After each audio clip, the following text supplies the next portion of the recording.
Morbid Facts, Part 661. Tila Tequila was one of the internet's first ever influencers, rising to fame on MySpace before landing an MTV dating show that made her a household name. But after the spotlight faded, her life spiraled into chaos, marked by heavy drug use, mental breakdowns, and increasingly disturbing behavior. She once claimed to have died and been resurrected, called herself the Queen of the Alt-Right, and posed in Nazi uniforms giving the Hitler salute in front of Auschwitz. After being banned from several platforms including Twitter and Facebook, Tila later declared herself a celestial being who was sent here to destroy Satan. In 1967, Singapore was gripped by a bizarre mass panic known as Cororo, or genital retraction syndrome, where thousands of men became convinced their schlongolians were shrinking into their bodies and that they would die if it vanished completely. Fueled by rumors that tainted pork was to blame, hospitals were flooded with terrified men clutching their groins, some even using clamps or strings to hold it in place. Over 400 cases were reported within just a few days. Pork sales plummeted, and public health officials had to step in to calm the chaos.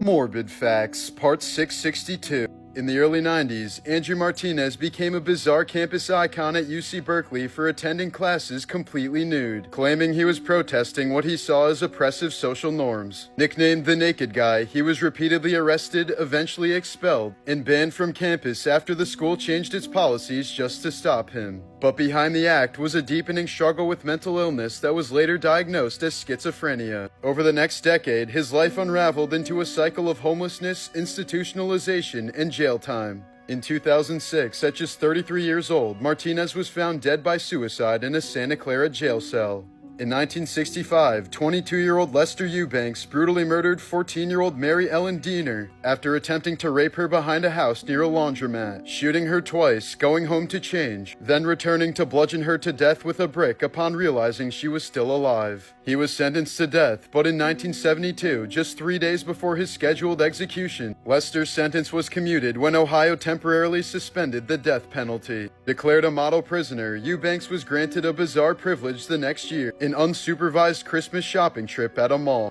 At some point, he walked away and simply vanished, and has been on the run ever since. This is why you should never trust a pair of twins. Morbid Facts, Part 93. Ever since they were little kids, twins June and Jennifer Gibbons refused to speak to anybody other than each other. They were disturbingly inseparable and seemed to use a private language that only they could understand. By the time the girls turned 18, they had committed numerous criminal offenses and were sent to a high-security mental hospital in 1981. Years before this, they apparently made a long-standing agreement that if one of them died, the other must begin to speak and live a normal life. After 12 years at the asylum, they decided it was time for one of them to die, and Jennifer agreed to make the sacrifice. In March of 1993, Jennifer was taken to the hospital where she soon died from a sudden inflammation of the heart. There was no evidence of drugs, poison, or alcohol in her system. It was almost as if she just died out of nowhere. Afterwards, June said she was finally liberated from her sister and was eventually released from the hospital. She now speaks to others and has lived a relatively normal life ever since.